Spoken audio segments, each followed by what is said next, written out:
Assalamualaikum warahmatullahi wabarakatuh. Perkenalkan, nama saya Rima Agustiani dengan NIM 6670190039. Di sini saya akan mereview beberapa jurnal yang relevan dengan penelitian skripsi saya. Di mana judul skripsi saya adalah konflik agraria terkait perampasan dan penggusuran tanah hak milik rakyat Marga Tirta di Kabupaten Lebak pada tahun 2022. Harus kita ketahui bahwasannya tanah merupakan suatu hal yang sangat penting bagi masyarakat, terutama bagi masyarakat yang mata pencahariannya berasal dari tanah, seperti masyarakat petani dan yang berkebun. Kemudian untuk di Kabupaten Lebak sendiri, konflik agraria ini terdapat di Cimarga, tepatnya di Gunung Anten yang akan dijadikan sebagai tempat pembuangan sampah terakhir. Akan tetapi harus diketahui bahwasannya di Kabupaten Lebak ini bukan menolak pembangunan untuk pengolahan sampah, akan tetapi masyarakat menolak harga yang diberikan oleh pemborong kepada masyarakat dengan harga Rp20.000 per meternya. Harus kita ketahui juga bahwasannya di Kabupaten Lebak sendiri untuk nilai jual objek pajak itu sudah mencapai Rp300.000 per meternya. Artinya nilai yang diberikan seharga Rp20.000 per meternya itu sangat amat rendah dan merugikan masyarakat yang memang menjadikan tanah itu sebagai mata pencaharian, di mana konflik agraria yang terjadi di Kabupaten Lebak ini juga terjadi karena adanya sebuah ancaman atau paksaan di mana mau tidak mau tanah ini harus dijual, karena jika tidak maka akan mengancam keselamatan keluarga atau masyarakat yang memang tanahnya tidak mau dibebaskan. Kemudian tanah yang akan dijadikan akses jalan menuju proyek pembangunan tempat pembuangan sampah terakhir itu diiming-imingi akan dinaikkan harganya, sehingga ada beberapa masyarakat yang mau menjual tanahnya dengan harga Rp20.000 per meternya. Namun masih banyak juga masyarakat yang masih menolak sampai saat ini tanahnya tidak mau dijual, dimana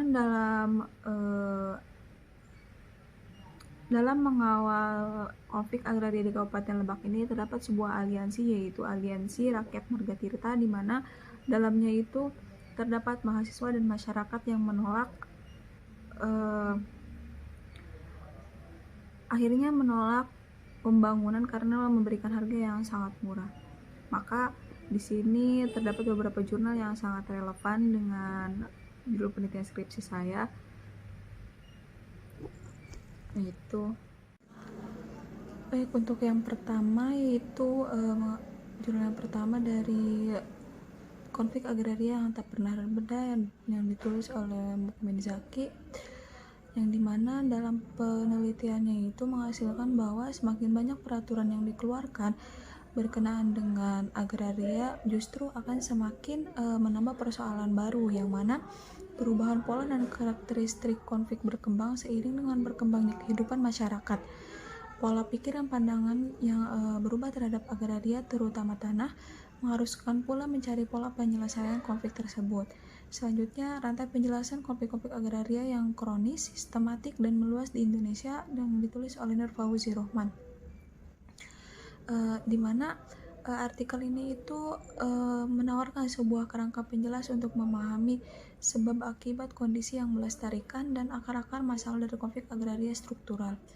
Di mana konflik agraria struktural ini didefinisikan sebagai pertentangan klaim yang berkepanjangan mengenai siapa yang berhak atas akses terhadap tanah, sumber daya alam, dan wilayah antara satu kelompok rakyat pedesaan dengan badan penguasa atau pengelola tanah yang bergerak dalam bidang produksi, ekstraksi, konservasi, dan juga lainnya. Selanjutnya yaitu relasi kuasa dalam perebutan lahan di situs Candi Bojong Menje yang ditulis oleh Fikri Muhammad dan Caroline Pascarina, di mana dalam penelitiannya itu menjelaskan bahwa konflik lahan di kawasan di situs Bojong Menje itu merupakan bentuk konflik yang sangat pelik, yang mana konflik tersebut diawali dengan perubahan nilai ekonomi akibat ditemukannya situs cagar budaya yang berpotensi sebagai wisata, di mana konflik pelik ini itu berlangsung berkepanjangan dan tidak terselesaikan karena posisi tawar pemerintah sebagai institusi yang memegang otoritas justru berada pada posisi yang lemah. Kemudian dalam jurnal yang berjudul Upaya Preventif Konflik Penggusuran Lahan yang ditulis oleh Sony Ahmad Nurul Hakim, Eva Nuria Hidayat, dan Muhammad Ferdiansyah, di mana dalam penelitiannya itu menjelaskan bahwa faktor penyebab terjadinya konflik dalam penggusuran lahan ini, masyarakat merasa dirugikan dan merasa tidak mendapat perlindungan karena tidak sedikit penggusuran yang dilakukan itu dilakukan dengan cara paksaan. Komunikasi dan sosialisasi yang minim juga menjadi hal yang sangat penting karena penggusuran lahan yang dilakukan dengan paksaan tersebut didasari dengan tidak adanya sosialisasi atau komunikasi terlebih dahulu. Kemudian judul selanjutnya yaitu mengenai anatomi konflik penyelesaian konflik agraria, studi perbandingan antara ranah kebijakan dan ranah perjuangan agraria, yang ditulis oleh Kusri Antoro, di mana studi perbandingan atas hasil penelitian sistematis STPN 2012 dan kertas kerja FKMA yaitu sebagai kasus ujinya menunjukkan bahwa penyelesaian konflik agraria bukanlah terminologi yang bebas nilai, akan tetapi memuat perspektif dan kepentingan aktor yang terlibat dan konflik agraria struktural. Perspektif, rumusan, dan metode penyelesaian konflik berbeda-beda antara aktor yang mewakili negara, pasar, atau masyarakat sipil. Terlebih lagi akar rumput yang terampas dalam ruang hidupnya. Selanjutnya yaitu perampasan tanah dan konflik, di mana kisah perlawanan sedulur sikap 1 yang ditulis oleh Trichandra Aprianto. Dalam penelitiannya menjelaskan bahwa perlawanan masyarakat atas proses perampasan tanah berlangsung di Pegunungan Kendeng, Pati, Jawa Tengah. Konflik yang terjadi tidak saja berbentuk pertarungan kekerasan fisik, akan tetapi konflik tersebut juga terjadi karena pertarungan pada wilayah ide, karena terdapat upaya menundukkan yang lain dengan menggunakan legitimasi akademik dan kultural dalam rangka memuluskan jalannya perampasan lahan. Jadi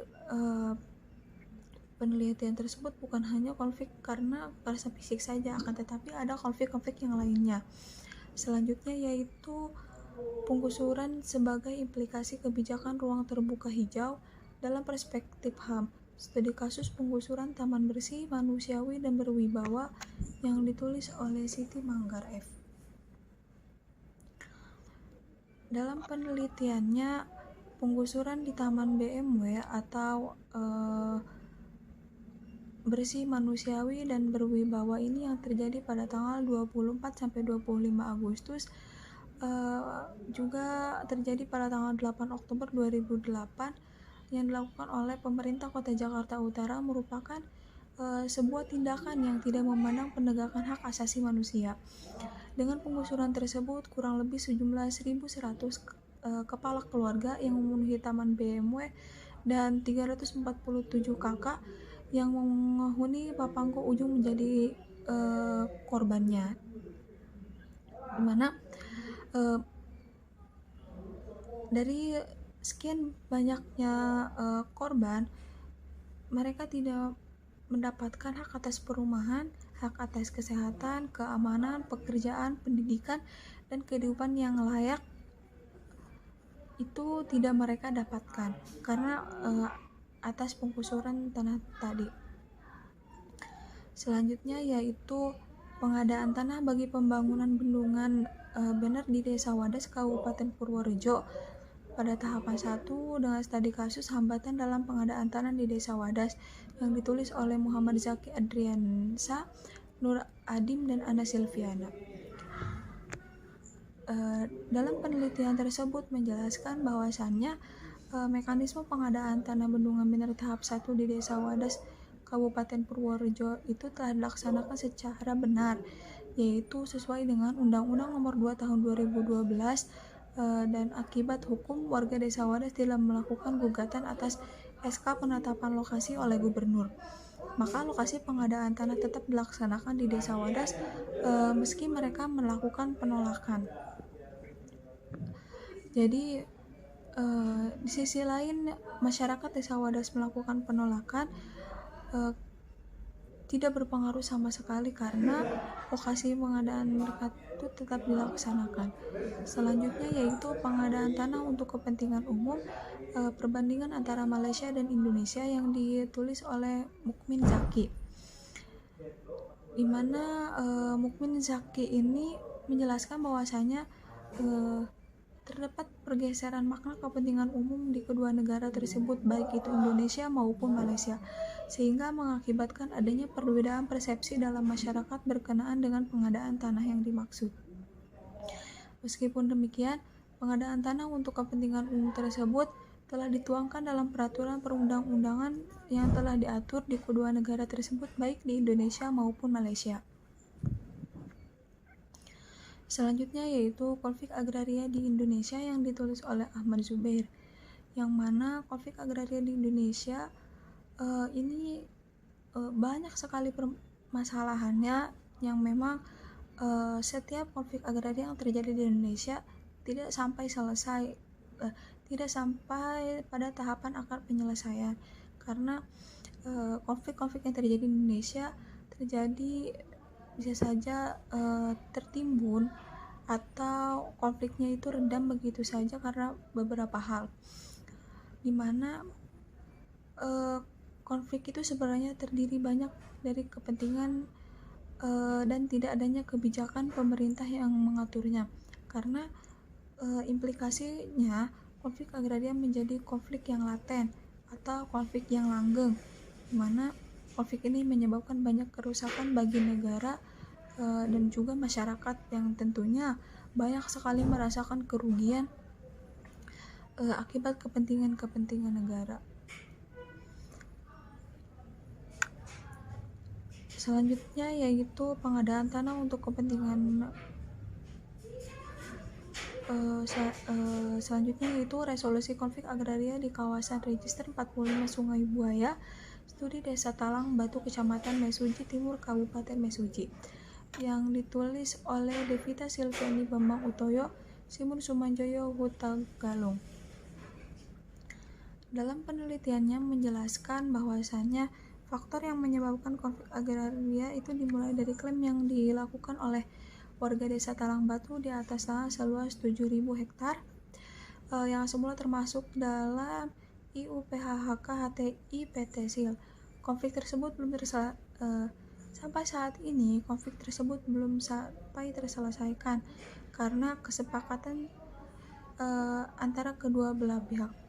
Ada dua faktor yang menghambat resolusi konflik yang berdasarkan pada tujuan yang ingin dicapai dan berdasarkan hubungan kedua belah pihak.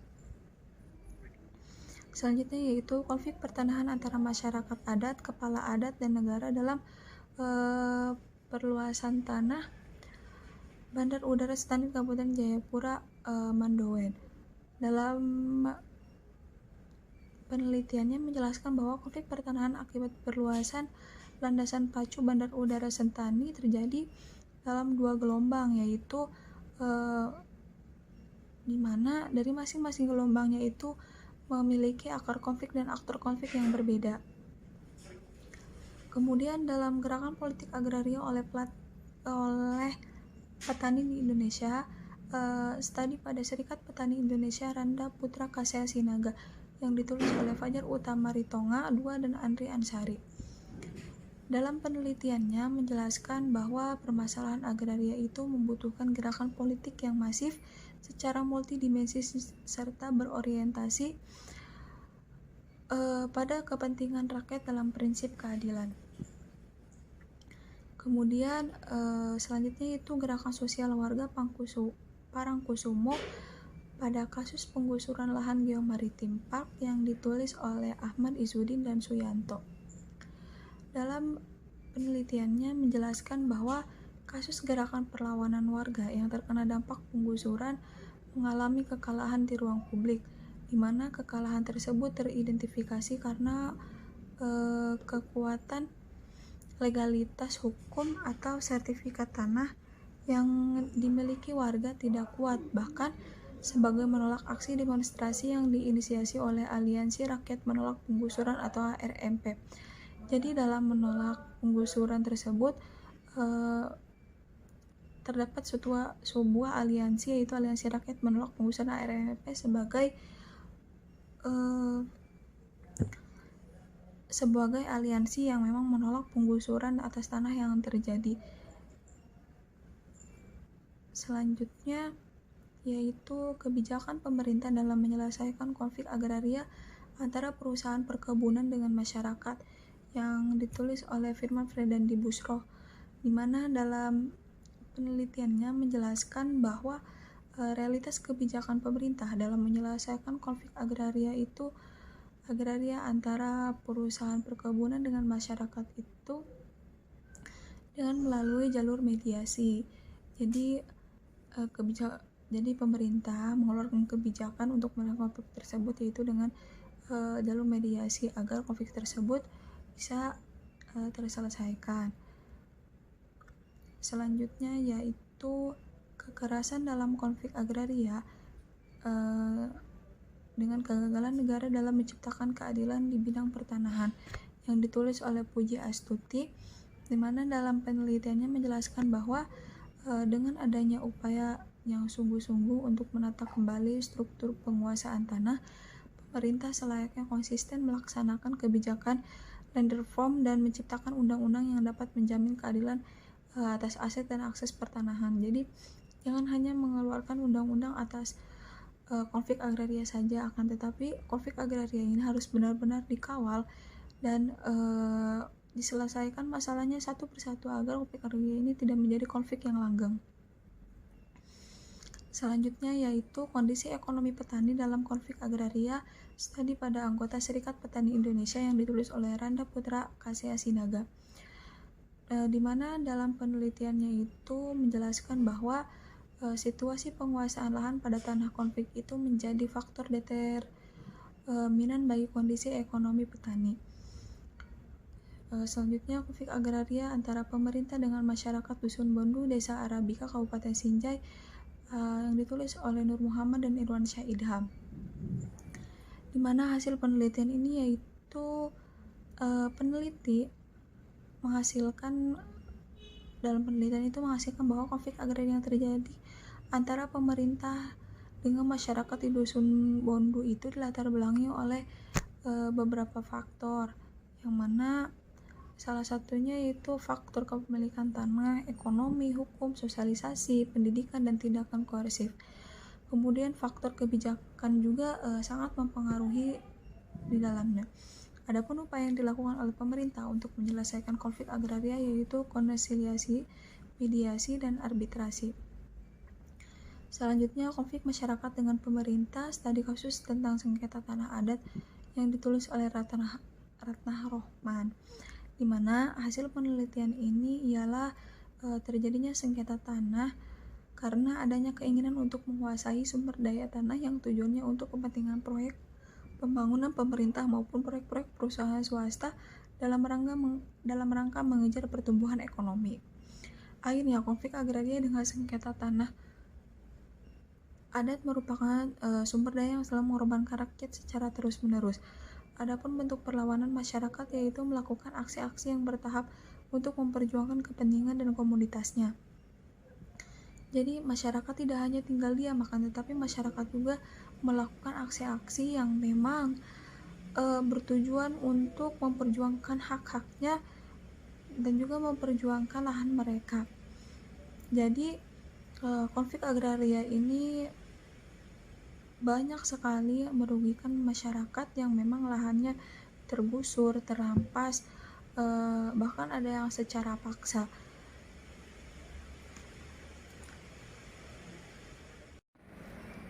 Demikian review jurnal yang dapat saya sampaikan.